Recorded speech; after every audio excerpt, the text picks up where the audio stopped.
vamos a dar comienzo al estudio correspondiente a este domingo y como ustedes se han podido dar cuenta, estamos estudiando las 5 solas, que son las 5 tesis que corresponden a un movimiento religioso proveniente de la Reforma Protestante del siglo XVI, y que estas 5 solas, estas 5 tesis, son los que resumen los pilares teológicos que estaban en contraposición de lo que sostenía la Iglesia Católica en aquel tiempo. La semana pasada vimos una de las solas, que era una palabra en latín, que decíamos que era sola gracia, y hoy día vamos a ver sola escritura. Hermanos, si hacemos un recuento, la semana pasada podemos ver que sola gracia significaba que no hay ningún argumento, no hay ninguna posición o no hay ninguna capacidad que yo me quiera o que usted se quiera atribuir para pensar de que es salvo.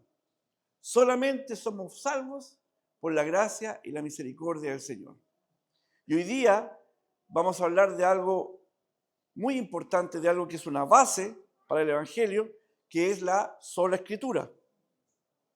Sola escritura, que es sola escritura, es una frase de Martín Lutero y es el principio teológico que sostiene que la Biblia es la autoridad final y suprema en materia de la fe y las prácticas cristianas. Lo que sostiene la sola escritura entonces, que no hay otro libro, que no hay otra fuente de información en la cual se pueda sostener el principio teológico de fe y prácticas cristianas, que solamente lo contenemos y está en la Biblia. No hay otro lugar donde podamos ir a atesorar conocimiento. Fue una de las principales creencias de la Reforma Protestante y contradijo directamente la doctrina de la Iglesia Católica, que además de la Escritura también daba la autoridad a la tradición y al magisterio papal. ¿Qué es lo que ocurría en ese momento? En el momento en que se expresaron y se dieron a conocer estas 5 tesis, lo que pasaba ahí era que la Iglesia Católica sostenía y postulaba y le daba más énfasis a la tradición y al magisterio papal, a los edictos papales, por sobre la Escritura. Y este hombre Lutero se dio cuenta que no es así. Este hombre Lutero postuló, y según lo que vamos a ver, que en solo la Escritura encontramos todo y es la fuente de nuestra autoridad como hijos de Dios. Si alguien me pudiera conseguir un vasito de agua, por favor, sería fantástico. La sola Escritura declara que solo la Escritura es nuestra autoridad, infalible, suficiente y final para la Iglesia. ¿Y por qué es esto? Porque solo la Escritura, y la Escritura es inspirada por Dios. Le invito a que todos juntos vayamos a 2 de Timoteo, capítulo 3, versículo 16, para poder darle un contexto a lo que acabamos de decir. Gracias, mi hermano.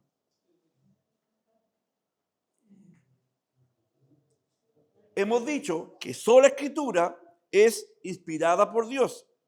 ¿Qué nos dice 2 de Timoteo, capítulo 3, versículo 16?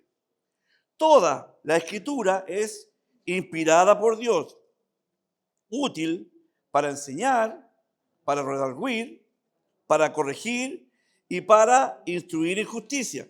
Y agreguemos el versículo 17, a fin de que el hombre de Dios sea perfecto, enteramente preparado, ¿para qué? Para toda buena obra. ¿Se da cuenta que la palabra es inerrante? Y nos deja claro que es una inspiración de Dios, que es la fuente vital que el cristiano tiene y debe acudir. No hay otra fuente donde usted se pueda sustentar o donde usted se pueda alimentar espiritualmente más que en la palabra del Señor. Pero para abordar el tema de sola Escritura, debemos comprender que la sola Escritura, que la palabra de Dios ha estado en un constante ataque. Si vemos lo que enfrentó en la época de Martín Lutero, como anunciamos y dijimos, él estaba enfrentando a la Iglesia Católica que ponía la tradición y ponía los edictos papales, todo lo que tenía que ver con ellos, por sobre la palabra del Señor. Y si usted recuerda, y vamos más atrás, cuando estudiábamos la historia de la iglesia, ¿se acuerda? Cuando hablábamos de distintos personajes de la iglesia, la lucha que todos ellos tenían era con dar a conocer y manifestar la deidad de Dios, la deidad de Cristo. Por lo tanto, toda palabra o toda persona o alguien que vaya en contra de la deidad de Cristo o cuestionar la deidad de Jesucristo, está cuestionando literalmente la palabra del Señor. Y esa ha sido la lucha que constantemente en la antigüedad ha tenido la palabra del Señor, hasta el día de hoy. Por lo tanto, si pensamos en el tiempo de Lutero, el ataque hacia la Escritura consistía mayormente por poner la tradición y los edictos del magisterio papal por sobre ella. De cierta forma, elevaban la costumbre a la categoría de un mandato divino. Y eso, a la luz de la palabra, es totalmente erróneo y constituye una herejía. Pero ¿qué pasa? En la actualidad encontramos una estrategia que en un principio es sutil, pero ya no lo es tanto, pero es sutil, pero no deja de ser fuerte ni maciza, que atenta directamente la suficiencia de la palabra de Dios y que se basa en aquellos que niegan su capacidad para los asuntos de fe y conducta. En contraposición, que lo que sostiene la palabra del Señor y lo que en ella está escrito es la que alimenta, nutre nuestra fe y nos enseña a cómo debemos conducirnos como hijos de Dios. ¿Se da cuenta? Sutilmente, suavemente, pero de forma firme, como vamos a ver, están cundiendo pensamientos, ideas que empiezan a bajar la palabra del Señor, minimizar la suficiencia de la palabra del Señor y poniendo otras cosas sobre ella que no están de acuerdo a lo que dice su palabra. Vamos a ver.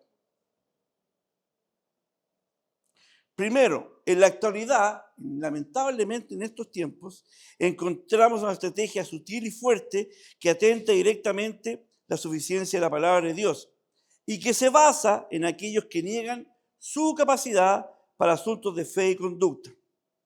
Podemos ver, por ejemplo, una situación que está ocurriendo ahora, que algunas iglesias adoptan técnicas administrativas mundanas queriendo copiar modelos exitosos de corporaciones y negocios y traerlo a la iglesia. De esta forma, sutilmente están minimizando la palabra de Dios y trayendo estrategias sutiles, estrategias del mundo, estrategias que no tienen nada que ver con la palabra del Señor, pensando que la estructura de la iglesia es un negocio. ¿Y por qué hacen esto? Porque ven que hay iglesias que son fructíferas, porque ven que hay iglesias que le está yendo bien y quieren copiar ese modelo. ¿Y qué es lo que están haciendo? Estrategias del mundo, estrategias mundanas que no tienen ninguna relación con la palabra del Señor y la están trayendo a la iglesia. De esa forma le están quitando lo que significa instruirnos, amonestarnos a través de la palabra del Señor y están introduciendo otras cosas que no tienen relación con su palabra. Y lamentablemente podemos ver que eso está ocurriendo en la actualidad. Esto generalmente comienza a ser implementado con la idea de fomentar el desarrollo y crecimiento de la iglesia. Por otro lado, también hay personas que creen que las escrituras no proveen una dieta suficiente para los santos de la iglesia, que es insuficiente, que le falta peso específico, podríamos llamarlo de alguna forma. Y que junto con ella debe haber una cantidad de entretenimiento. De esta forma, lamentablemente hoy, las iglesias gastan mucho dinero en proveer entretenimiento. Y de esa manera las iglesias, junto con preocuparse cada vez menos de la palabra del Señor, están introduciendo más y más entretenimiento para llamar a las almas. Es por eso, y esto implica que la gente ahora va a la iglesia, ya no tanto por escuchar la palabra, sino por el entretenimiento que esta iglesia están proveyendo. Y de esta forma están negando la suficiencia y la autoridad de la palabra del Señor. Y a la luz del conocimiento que tenemos, encontramos que esto no guarda relación con la palabra del Señor. Todavía recuerdo cuando comenzaron estos movimientos carismáticos de nuevas iglesias nacientes. Yo me acuerdo que acompañé a uno de mis hermanos que se fue para ese lado, digamos, y estábamos ahí, una palabra relativamente apegada a lo que dice la Escritura, pero ¿dónde se cayó todo? Cuando dijeron, ahora vienen los skaters de Cristo. Los skaters de Cristo. Y unos jóvenes con los pantalones como se visten los skaters empezaban a hacer piruetas, y los hermanos, gloria a Dios, y eso era lo que acabo de decir. Gastaron plata en entretenimiento, en atraer a la hermandad en base a entretenimiento, y le restaron el tiempo a lo que debe tener la importancia, que es la sana y verdadera doctrina. Hay cosas que se van poniendo más difíciles y que de alguna forma directamente van atentando más fuerte contra la doctrina y la palabra del Señor. Y esto se torna de una gravedad total, muy fuerte. Hay gente que sostiene que nunca podremos alcanzar al mundo con el Evangelio a menos que resucitemos a los muertos y sanemos a los enfermos y hagamos su sinfín de cosas sobrenaturales. Es tristemente como la gente se acerca a la iglesia esperando ver una sanidad, esperando ver un pseudo milagro, esperando ver cosas sobrenaturales y de eso decir que verdaderamente ahí se está hablando la palabra del Señor. Cuando nosotros sabemos que la palabra del Señor es inerrante, es infalible y que constantemente nos está llamando a hacer la voluntad del Señor y a dejar el pecado. Y es triste ver cómo hay hombres y mujeres que sostienen esto, que la palabra del Señor, si en estos tiempos no va acompañada con milagros certeros, visibles, lamentablemente no tiene mucho que hacer. Que es triste que se sostenga eso en estos tiempos.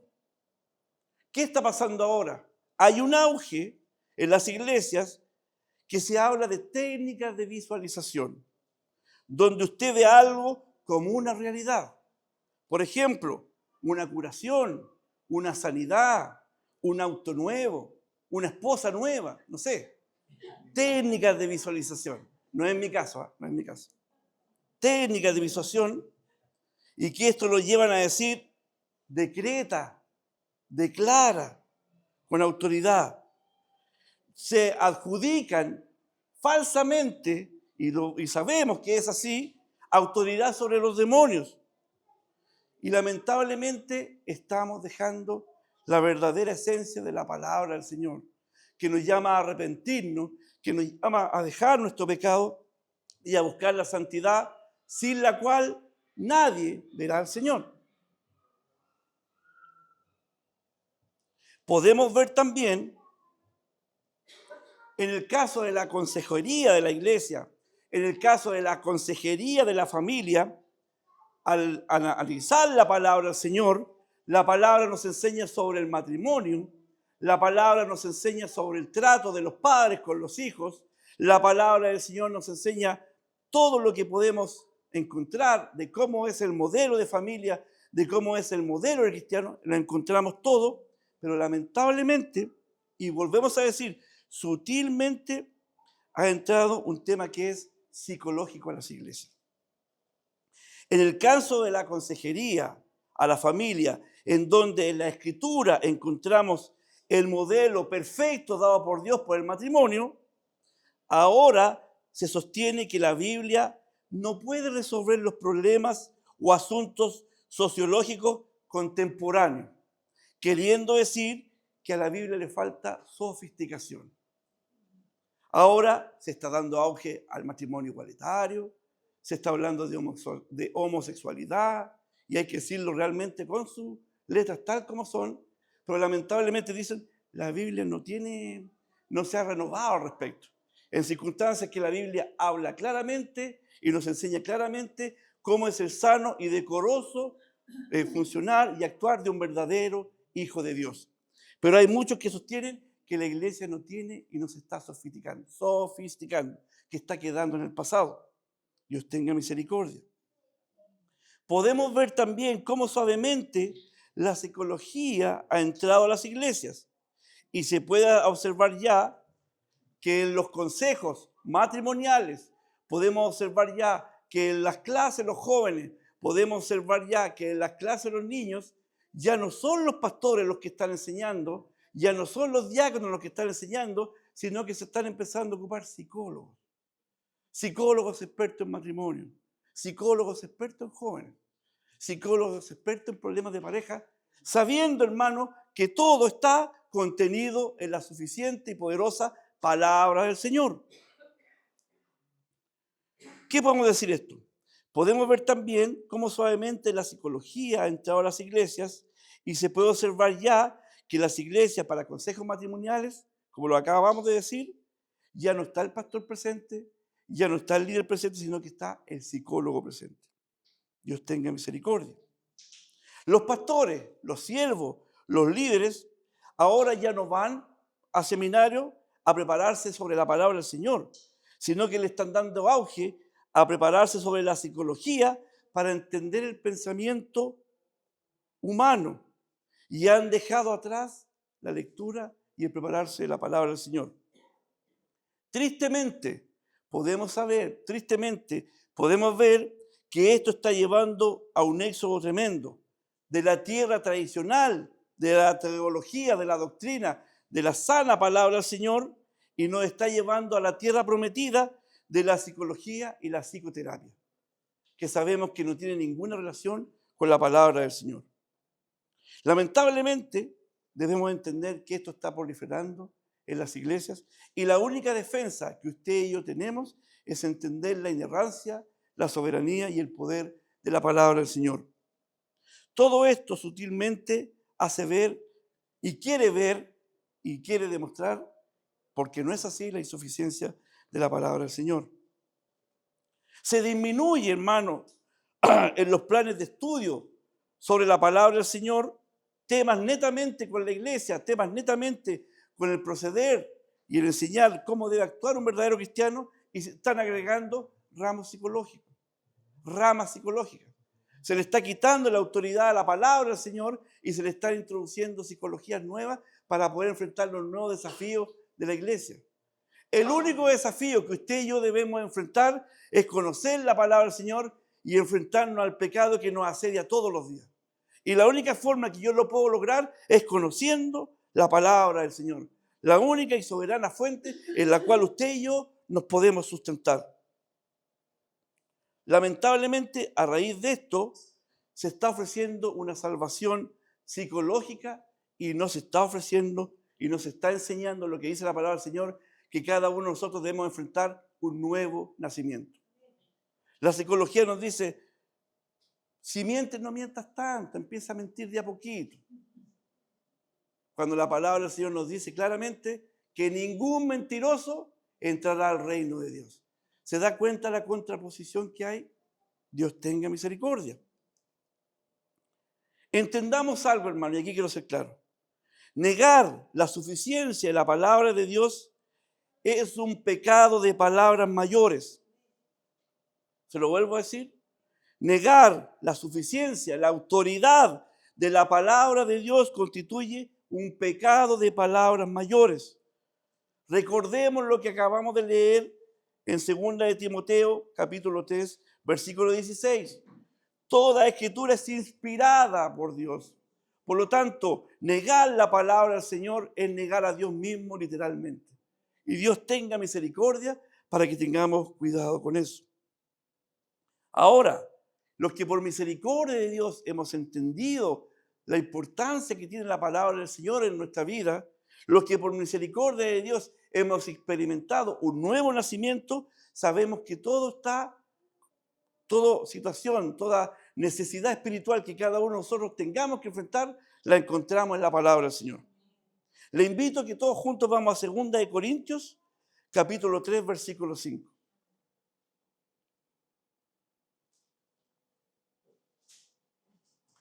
¿Qué nos dice 2 de Corintios, capítulo 3, versículo 5? Frente a esto, nos dice lo siguiente.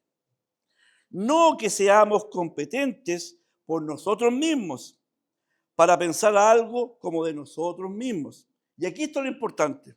Sino que nuestra competencia, nuestra capacidad, ¿de dónde proviene? De la psicología, de las nuevas técnicas de cómo enfrentar a las distintas situaciones. No, su capacidad, mi capacidad como hijo de Dios que conozco la palabra del Señor, entiende y se somete porque proviene de Dios. Proviene y se sustenta en la palabra de Dios. ¿Qué quiere decir esto? Que nuestra suficiencia no es del hombre, sino de Dios. No de nuestros recursos o sabiduría humana, sino de Dios. Que nuestra capacidad o competencia para vivir nuestra vida como cristiana, entienda, proviene de Dios. Mi sustento, mi conocimiento, mi autoridad, el conocimiento que yo pueda adquirir, no se basa en los libros psicológicos que pueda leer o las instrucciones que pueda tener. Solamente se basa y está contenido en la poderosa palabra del Señor. En el caso de la vida espiritual, todo lo que necesitamos conocer está contenido en este libro santo que es la palabra de Dios. Por lo tanto, se torna pecado, se torna una falta cuando situaciones de orden espiritual comienzan a buscar remedio fuera de la palabra de Dios. Cuando hay situaciones que encontramos en la casa del Señor, que debemos poner remedio, que debemos tomar asunto de ello, tenemos que recurrir a la palabra del Señor. Debemos capacitarnos frente a esas situaciones, pero capacitarnos en la palabra del Señor. Si yo voy a traer un medio psicológico, si yo me voy a ir al extranjero a hacer un doctorado en psicología para entender la mente humana y quiero aplicarlo aquí a la iglesia y no escudriño la palabra del Señor, de nada me sirve. Y ojalá no me dejen entrar siquiera. Porque lo único que tiene que entrar en nuestros corazones y en nuestra vida es el conocimiento y la instrucción de la palabra del Señor. Le invito ahí mismo en 2 de Corintios, en el capítulo 9, versículo 8, ¿qué nos dice al respecto también? 2 de Corintios, capítulo 9, versículo 8. ¿Qué nos dice? Dice, y poderoso, quiere que por favor, perdón, estoy cambiando la voz, hermano. Perdón. 2 de Corintios, capítulo 9, versículo 8, ¿qué nos dice? Y poderoso, subraye por favor, poderoso es Dios para hacer que abunde en vosotros, vuelva a subrayar por favor, toda gracia, a fin de que, subraye nuevamente, siempre, en todas las cosas, todo lo suficiente, vuelva a subrayar, abundéis para toda buena obra. ¿Por qué le dije subraye esto? Porque poderoso, toda gracia, siempre y abundéis son superlativos. ¿Y qué significan los superlativos?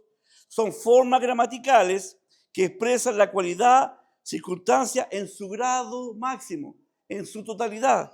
Por lo tanto, cuando vuelvo a leer la palabra y me dice, y poderoso es Dios, para decir, Él es todopoderoso, Él es todo lo más grande, Él es omnisciente, Él lo máximo, es poderoso, para hacer que abunde en vosotros toda gracia. No una mínima gracia, no un poquito de gracia, toda gracia. A fin de que en algunos momentos, en algunas circunstancias no, a fin de que siempre, en todo momento, a cada instante y en todas las cosas, todo lo suficiente abundéis, tengáis sobreabundancia para toda buena obra. ¿Se da cuenta? Todo proviene del Señor. La palabra, la gracia proviene del Señor. ¿Y cómo la obtenemos? ¿Y cómo la conocemos? Por la palabra del Señor. No hay otro medio. La gracia que nos pide el Señor en que abundemos está contenida en la palabra del Señor. Esto quiere decir que Dios tiene los recursos para satisfacer absolutamente todas nuestras necesidades. No busquen en la psicología, no busquen nuevos gurús que están saliendo, sino que busque en la palabra del Señor. Ahí está su sustento, ahí está su consuelo, ahí está su descanso y también ahí están los tirones de oreja que cada uno diariamente necesitamos. Resumiendo, la suficiencia de las Escrituras es la doctrina cristiana de que la Biblia, grábeselo aquí por favor, es la única autoridad divinamente inspirada, completa y final para la fe, para la salvación, para la santificación y la piedad, sin que necesite nada más.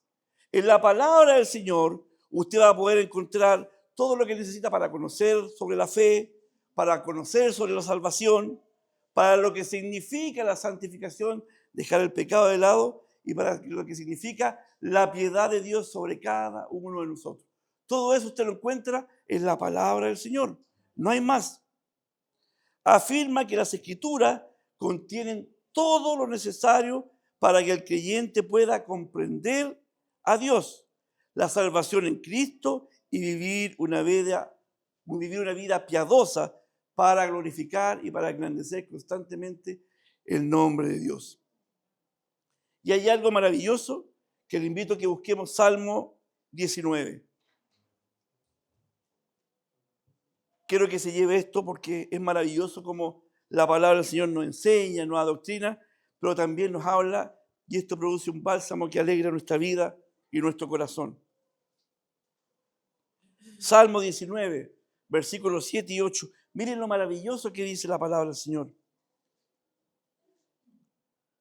Versículo 7 del Salmo 19 dice: la ley de Jehová es perfecta, bendito sea el Señor, que convierte el alma. El testimonio de Jehová es fiel, que hace sabio al sencillo. Todo eso significa el escudriñar y conocer y adquirir sabiduría en la palabra del Señor. Mire el versículo 8, qué hermoso. Los mandamientos de Jehová son rectos, que alegran el corazón. ¿Se da cuenta la inerrancia, lo potente, lo maravilloso que es la palabra del Señor? Ahora la pregunta es, ¿podrá usted acudir a otro libro? ¿Podrá usted acudir a otra ciencia quizá para poder sustentar su vida espiritual? A la luz de lo que hemos aprendido, sabemos que eso es pecado. La única fuente autorizada que el verdadero Hijo de Dios tiene para satisfacer y para caminar realmente como un Hijo de Dios está contenido en la palabra del Señor.